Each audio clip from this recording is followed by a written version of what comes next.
una collega che oggi ha cambiato mestiere, oggi farà la consegna delle casse, farà la befana di turno, ha portato la scopa, però la scopa non vola, non funziona. L'abbiamo provata questa mattina, non accende, forse perché fa freddo. E non funziona.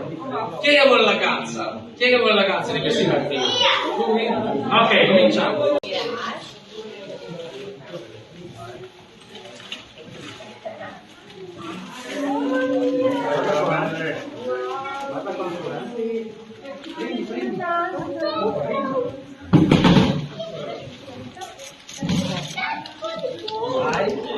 Vai.